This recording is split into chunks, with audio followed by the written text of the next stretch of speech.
Bom dia, capela, agora sim. Tudo bem com vocês? Vocês estão animados hoje, nesse domingo? Casa cheia. Eu confesso que eu estou com um misto de emoções, né? Estou animado de estar aqui pregando, é sempre uma honra trazer a mensagem aqui na capela, que apesar da gente ficar à vontade, se sentir em casa, aí vem a outra emoção, eu estou bem nervoso, né? Sinceramente eu esperava que a igreja estivesse mais vazia, e quando chega assim, todo mundo, a perna fica até meio bamba, dá uma tremedeira, mas o resumo é que eu estou feliz de ter conseguido superar mais uma semana e ter chegado aqui hoje com disposição para poder compartilhar um pouco do que Jesus colocou no meu coração nessa semana para trazer aqui, né? Quando o Dalber me passou a missão para vir pregar, para mim é sempre uma missão, porque a mensagem nunca está pronta, a gente nunca está pronto, né? A gente começa preparando um tema, com uma base, vai conversando com algumas pessoas e vai mudando. E essa semana em particular, né? Ela foi uma semana muito corrida. E aí não é um clichê para dar gancho para outras duas mensagens que a gente teve aqui nas últimas semanas que fala sobre cansaço, é porque, de fato, essa foi uma semana muito corrida.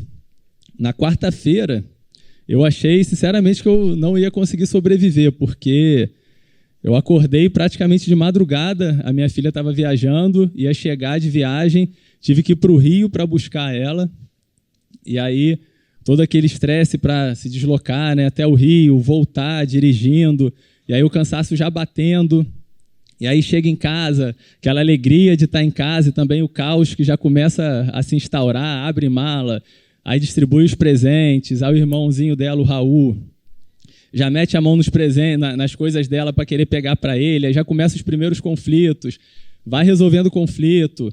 Aí isso tudo na hora do almoço, na hora de mandar ele para a creche, preparar almoço, comer, e isso no meu horário de trabalho. Eu deveria estar trabalhando, pedir uma folga no período da manhã e à tarde eu ia ter que voltar a trabalhar.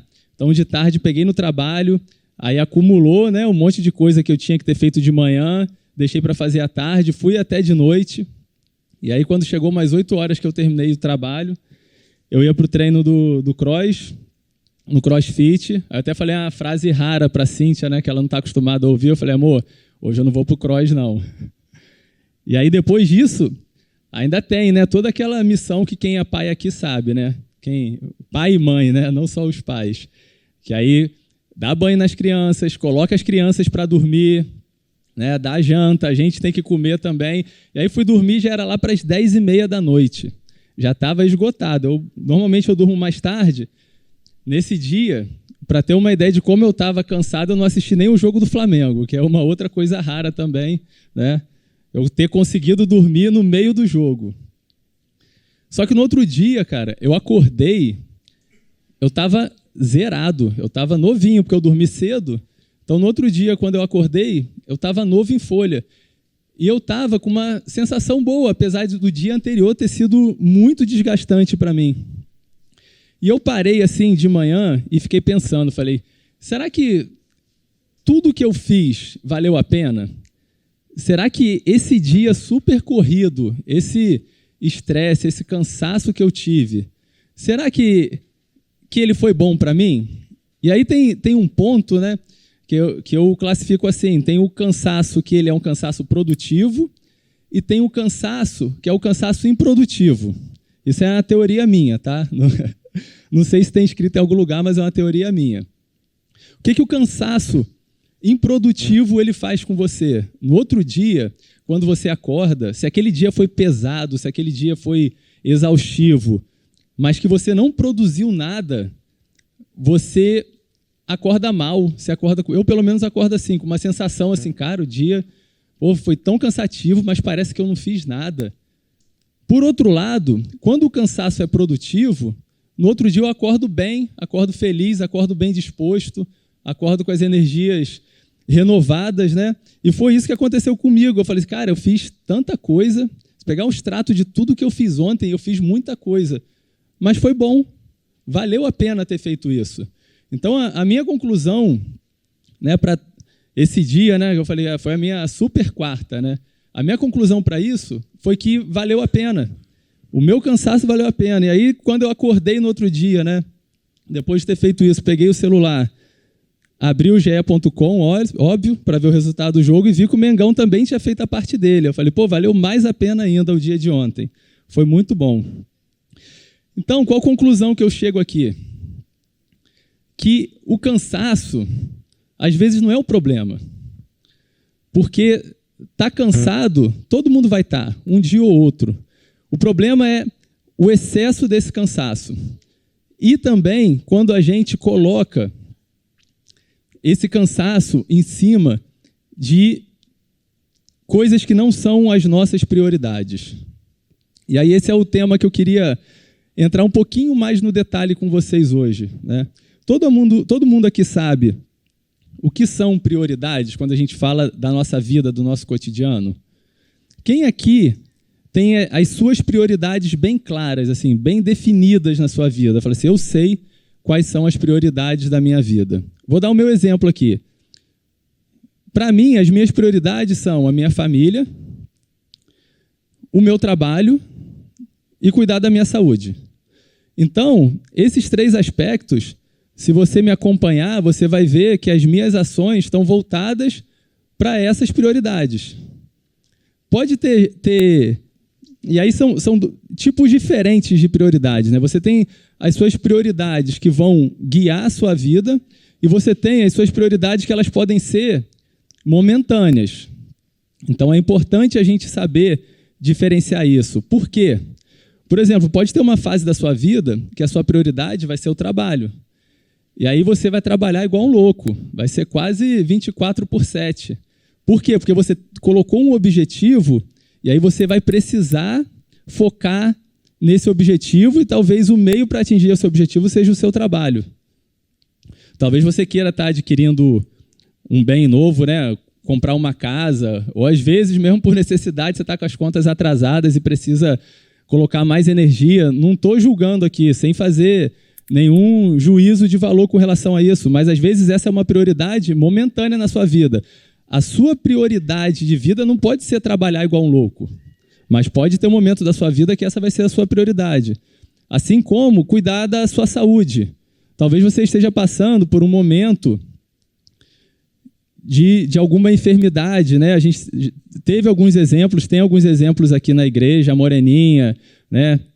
A Karina, que por um momento a sua vida vai parar, tudo não vai mais fazer sentido enquanto você não resolver aquele problema.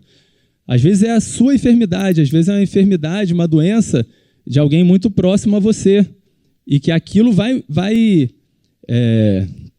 mudar totalmente o foco. A sua prioridade vai passar a ser a sua doença ou a enfermidade de alguém próximo. Tem gente aqui que está na fase dos estudos e aí vai fazer vestibular, nem sei mais se o nome é esse, na minha época era vestibular, para entrar numa faculdade. E aí a pessoa vai ter que focar naquilo.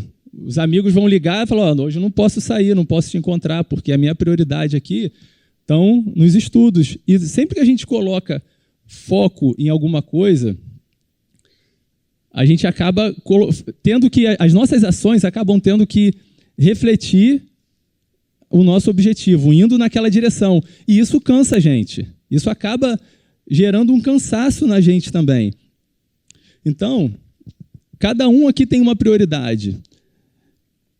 E quanto mais fundo a gente for, quanto mais a gente se questionar com relação às nossas prioridades, a gente vai começar a ver que as prioridades são diferentes.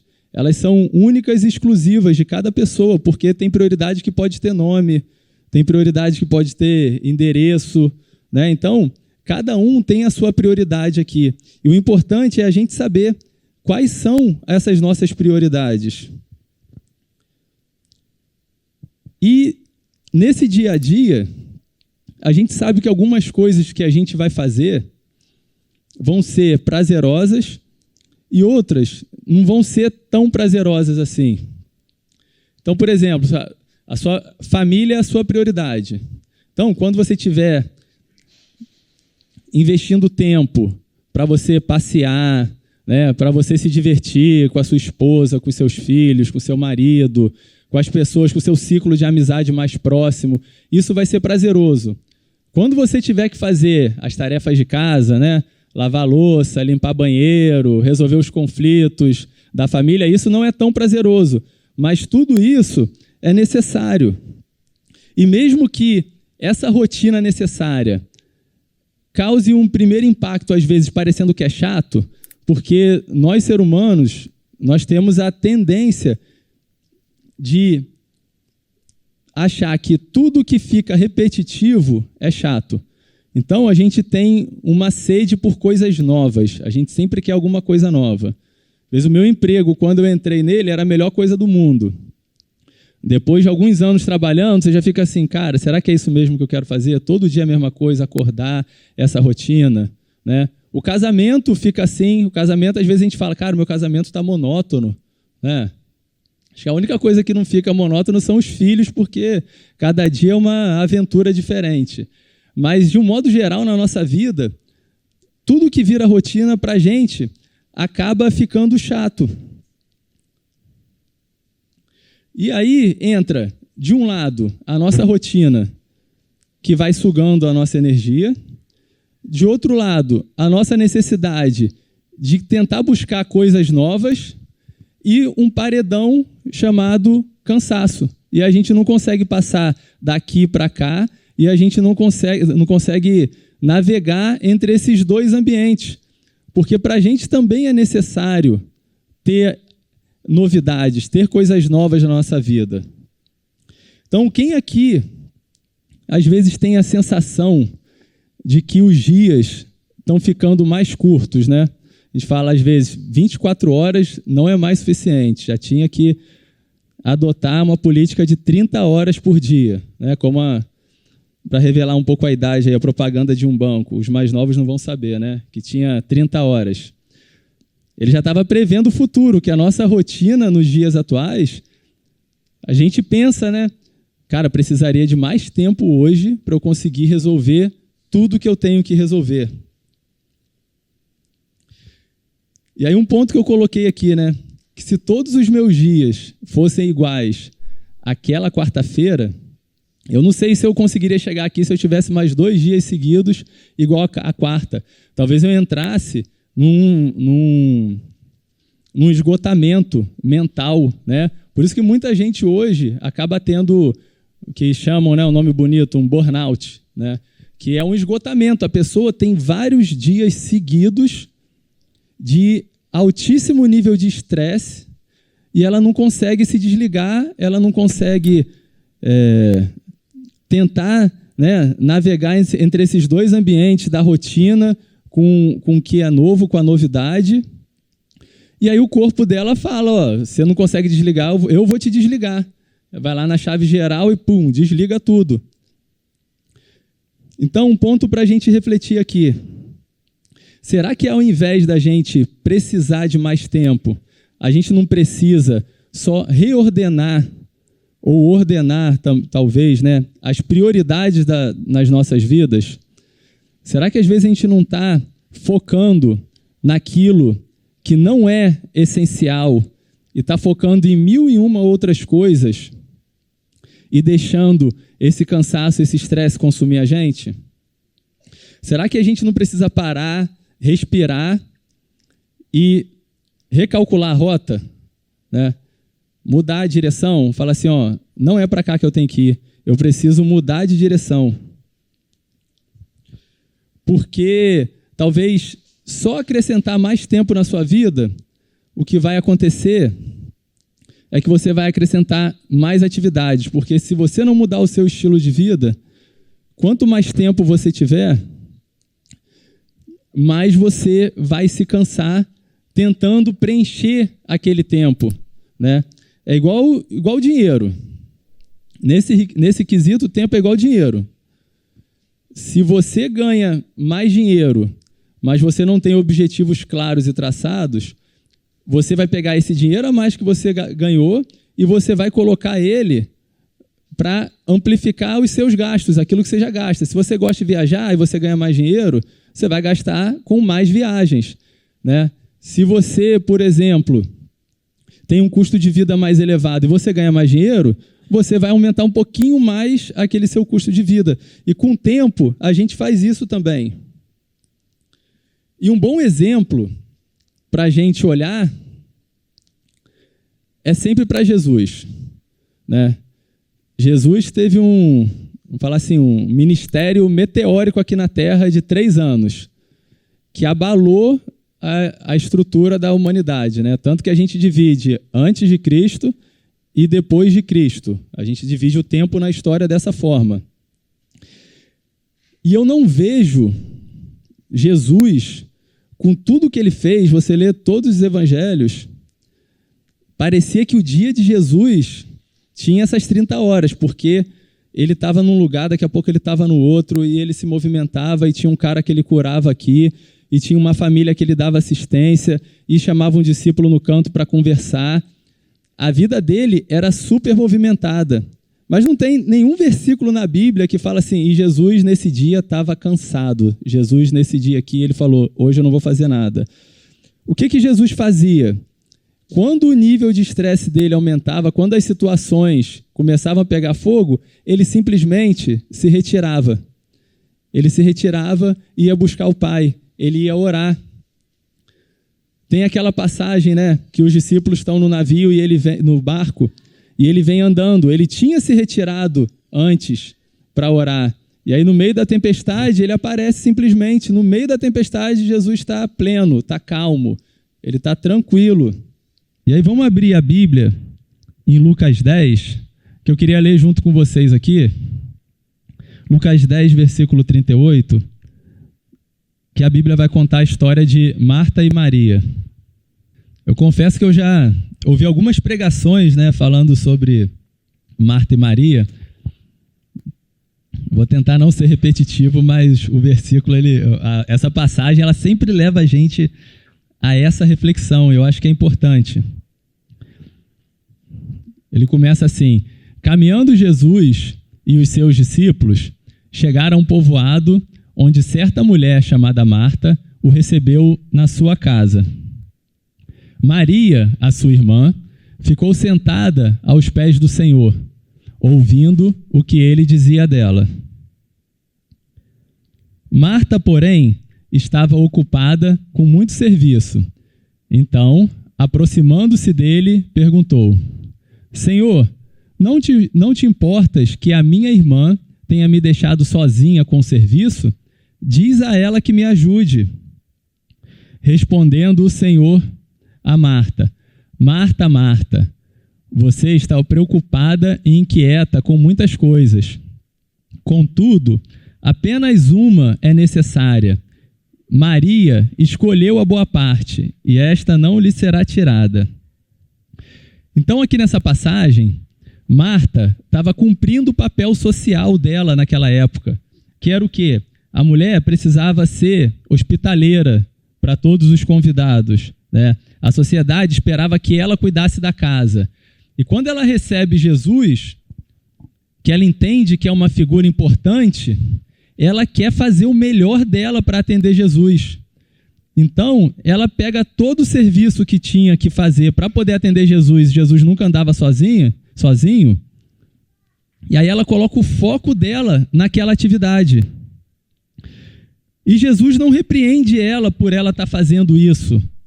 Jesus só diz para ela que aquele momento, aquele serviço dela não era a atividade principal. E ele fala que Maria que escolheu a melhor parte. E esse exemplo é bom porque ele ilustra vários momentos diferentes da nossa vida, né? Você já parou para se perguntar quem é você? Se eu já parei para me perguntar, quem sou eu nessa história? Se eu sou Marta ou se eu sou Maria? Talvez a resposta não seja quem é, mas talvez a resposta seja, nesse momento da sua vida, você está sendo mais Marta ou você está sendo mais Maria? Você está focando naquilo que você acha que precisa ser feito ou você está focando naquilo que é mais importante nesse momento? E é isso que Jesus fala para Marta. Ele fala, você está fazendo o que tem que ser feito agora, mas Maria está fazendo o que é mais importante. Então, qual dos dois será que vai dar mais fruto na nossa vida? Fazer o que é mais importante, porque a gente tem muitas coisas importantes para fazer, ou fazer aquilo que tem que ser feito, que é o essencial naquele momento. E esse que é o perigo da gente começar a fazer só o que a gente acha que é mais importante, e no meio da caminhada a gente cansa. Eu comentei aqui, né, no começo da mensagem que eu faço CrossFit. E no CrossFit tem 2 datas que são importantíssimas, né, no ano, 2 eventos, vamos falar assim.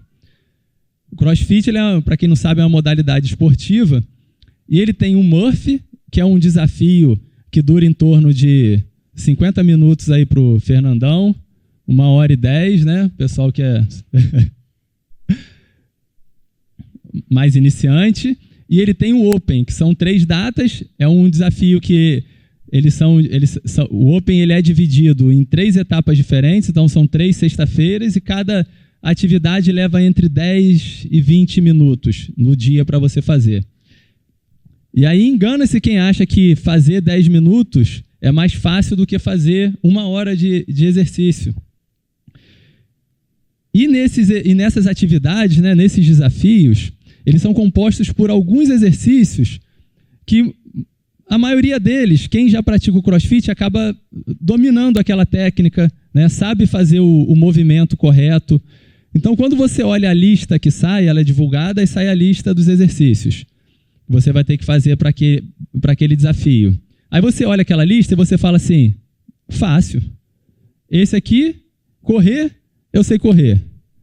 Fazer flexão de braço, eu sei fazer flexão de braço. Fazer barra, eu faço barra. Agachamento, eu faço agachamento. Então, para mim vai ser tranquilo. Só que aí entra o detalhe. Não é uma barra, são 100 barras, 100 repetições.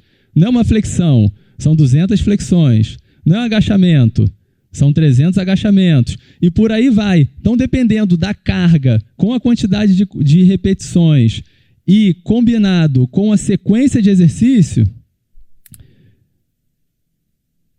pode ser um negócio extremamente frustrante, porque você vai começar a fazer achando que você vai ter um resultado e chegar na metade do caminho o motor pifa. Simplesmente apaga e você não consegue concluir. Então, qual que é o segredo aqui? O segredo é ter uma estratégia. Quando você vê a lista de atividades, você tem que começar a imaginar tudo aquilo que você já se preparou, como que está a sua preparação e montar uma estratégia. Falar, esse aqui eu vou ter que ir mais devagar. Esse aqui eu tenho que diminuir um pouquinho a carga. Aqui eu posso acelerar. Eu tenho que chegar no final do treino com fôlego, porque talvez aqui o tempo já esteja quase no limite, eu tenho que dar um sprint final para conseguir atingir. E por que eu estou falando isso?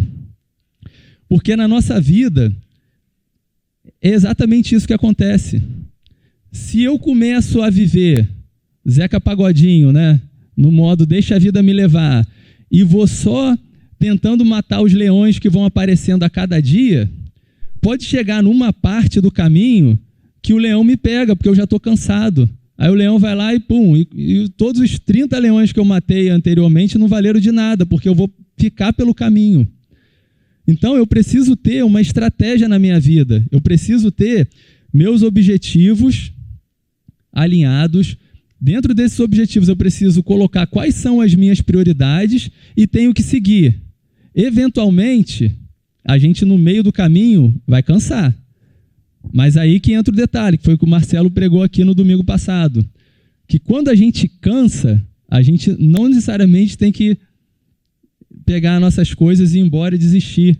Quando a gente cansa, a gente descansa, dá uma pausa, ou antes de cansar, você já dá uma pausa para você poder seguir em frente, para você recuperar o fôlego e você continuar na sua caminhada. Então, um outro exemplo aqui, trazendo da história de Jesus, que é a história de Jesus e Lázaro, né? A primeira história foi Jesus com as irmãs de Lázaro. Agora é Jesus Com Lázaro tem a participação das irmãs também, mas o foco aqui é Lázaro, que é João 11, de 1 a 44.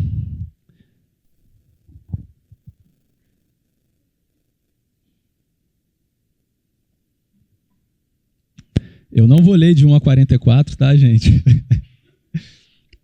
Eu marquei só algumas partes que eu considero que são principais aqui para a gente poder entender. Depois, quem quiser pode ler o texto todo em casa, porque é o capítulo inteiro. Eu também vou tentar fazer na velocidade 1.5x ou 2x aqui. Então, vocês vão me acompanhando aí. Então, vamos lá. Esse primeiro trecho eu vou ler de 1 a 7. Havia um homem chamado Lázaro. Ele era de Betânia, do povoado de Maria e de sua irmã Marta. E aconteceu que Lázaro ficou doente. Sua irmã Maria era a mesma que derramara perfume sobre o Senhor e lhe enxugara os pés com os cabelos. Então, as irmãs de Lázaro mandaram dizer a Jesus: Senhor, aquele a quem amas está doente. Ao ouvir isso, Jesus disse: essa doença não acabará em morte, é para a glória do Senhor, para que o Filho de Deus seja glorificado por meio dela.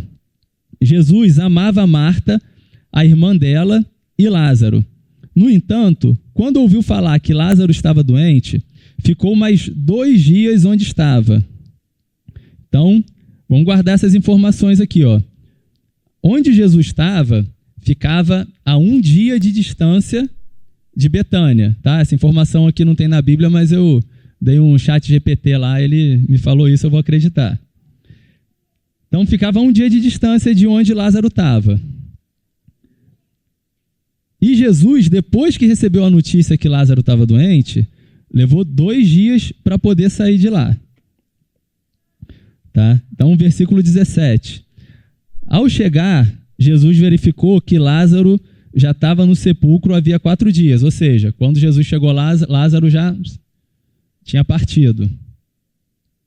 Aí o versículo 21.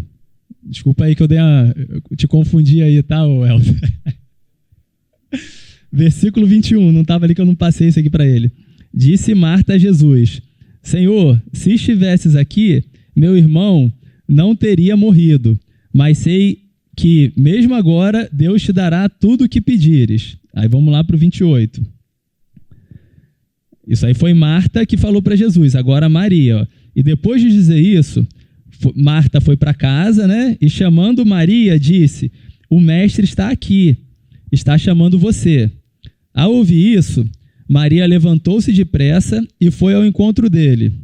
Jesus ainda não tinha entrado no povoado, mas estava no lugar onde Marta o encontraram. Quando notaram que ela se levantou depressa e saiu, os judeus que a estavam confortando em casa seguiram-na, supondo que ela ia ao sepulcro para ali chorar.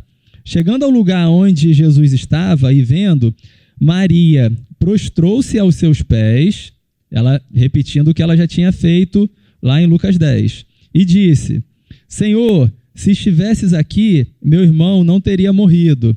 Ao ver chorando Maria e os judeus que acompanhavam, Jesus agitou-se no espírito e perturbou-se. E ele perguntou: onde o colocaram? Vem e vê, Senhor, responderam eles. Então Jesus chorou. Os judeus disseram: vejam como ele o amava. Mas alguns deles disseram: ele que abriu os olhos do cego não poderia ter impedido que este homem morresse? Jesus, outra vez, profundamente comovido, foi até o sepulcro. Era uma gruta grande com uma pedra colocada à entrada. Tirem a pedra, disse ele. Disse Marta, tirem a pedra, disse ele. Disse Marta, irmã do morto: Senhor, já cheira mal, pois já fazem 4 dias. Ou seja, quando Jesus chegou lá, já faziam 4 dias que Lázaro já tinha morrido. Então, olha o tempo que Jesus levou para chegar lá. Então, 40.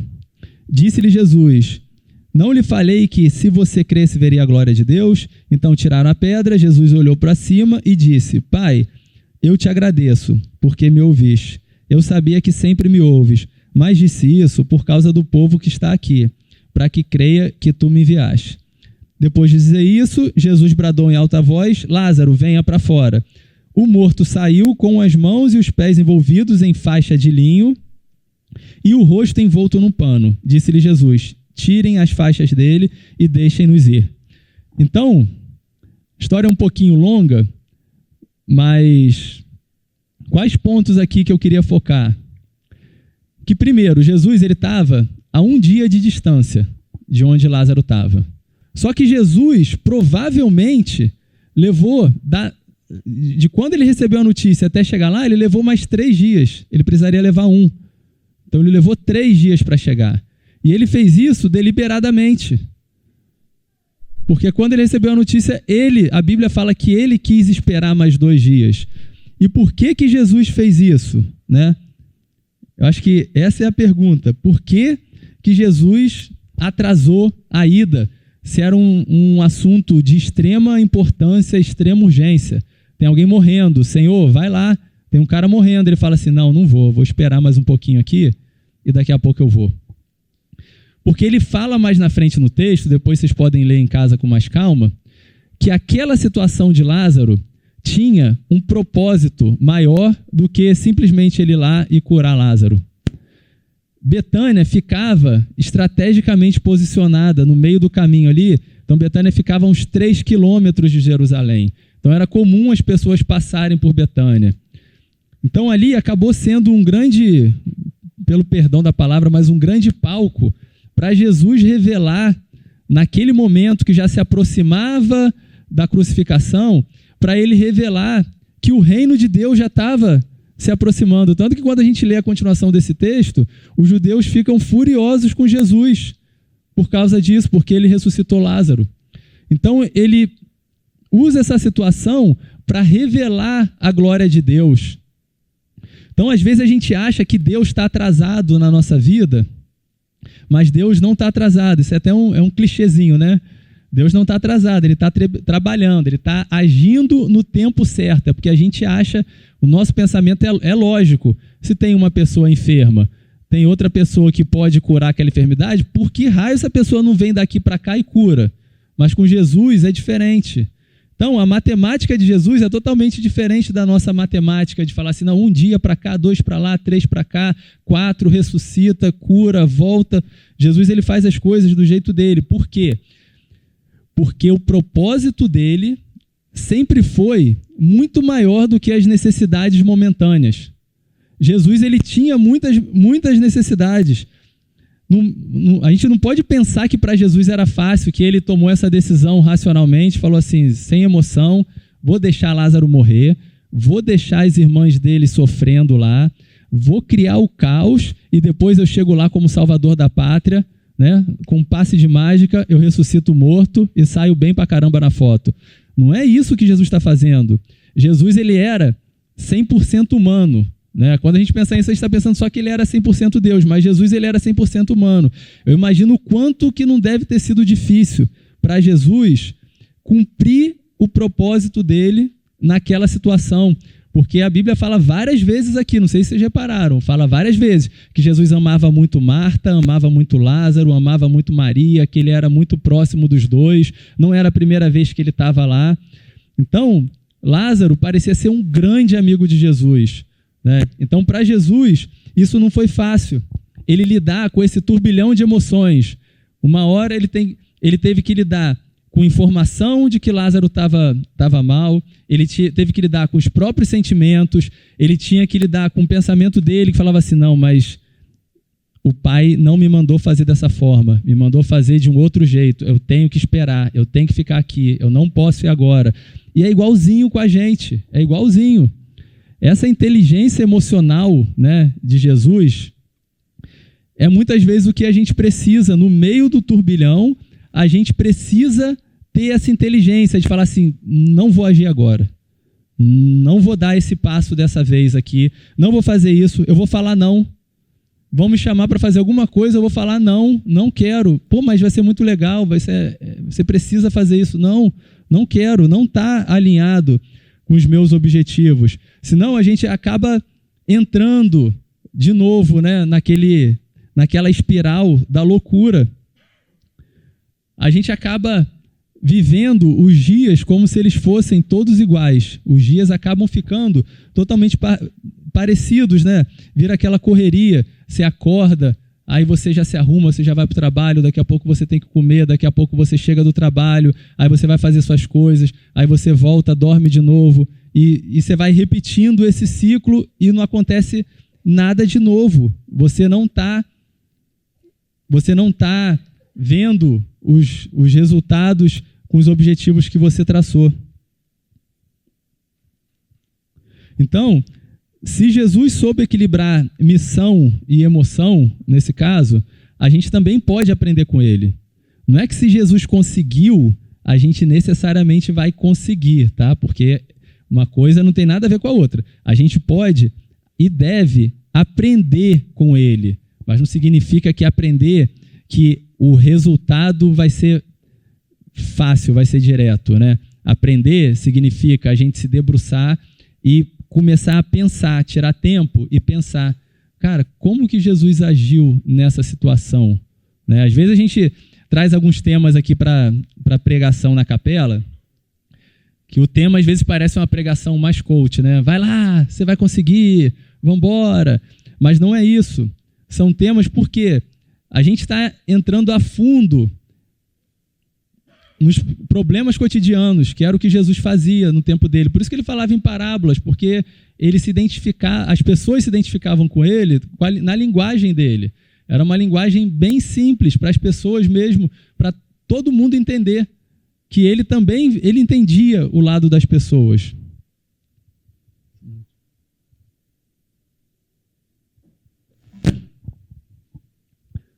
Aí entrando um pouquinho mais na minha área agora, né?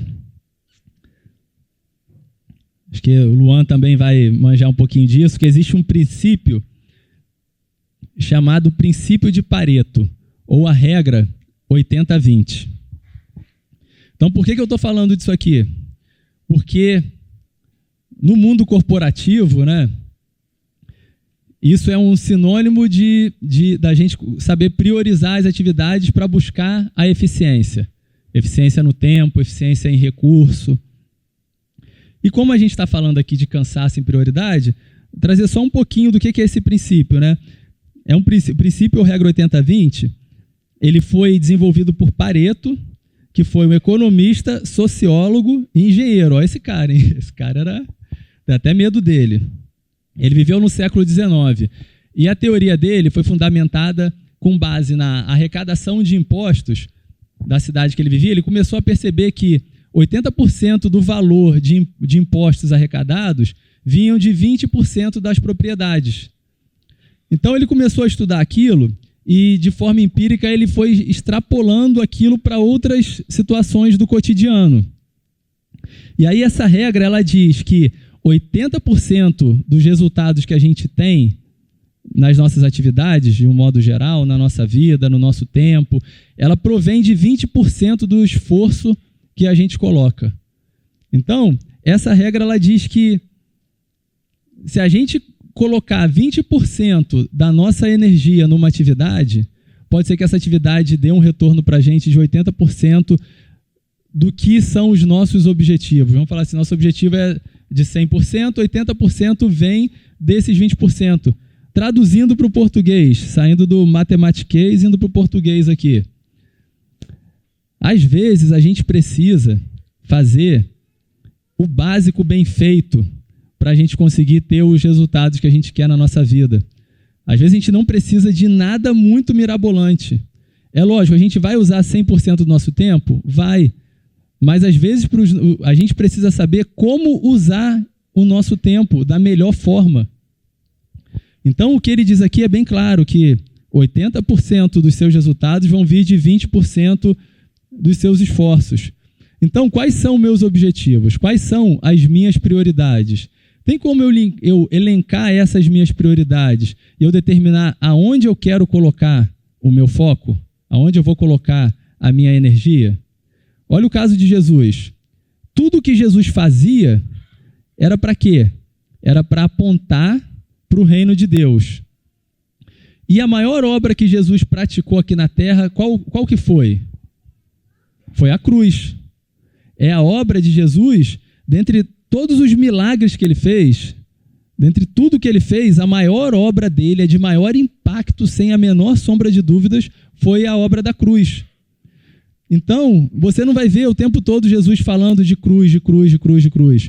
Mas sempre que ele precisava colocar o esforço dele em algo, era para apontar para a cruz, para o caminho dele para a cruz, porque esse era o principal objetivo dele.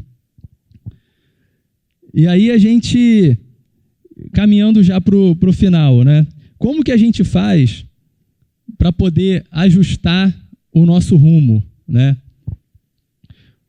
Como que a gente faz para poder entender se estamos no caminho certo? Eu acho que o primeiro passo que a gente tem que dar é uma autorreflexão e saber, os meus objetivos estão alinhados com aquilo que Jesus quer da minha vida, que ele espera de mim? Eu sempre que me pergunto isso, eu penso, né? Cara, para os meus objetivos, ser um bom pai, ser um bom marido, ser um bom funcionário onde eu trabalho, eles estão alinhados com que Jesus espera de mim? E não é uma pergunta fácil, tá, gente? Não é uma pergunta que tem resposta, não tem uma fórmula de você encontrar essa resposta. Mas eu acho que é um exercício que a gente sempre tem que praticar.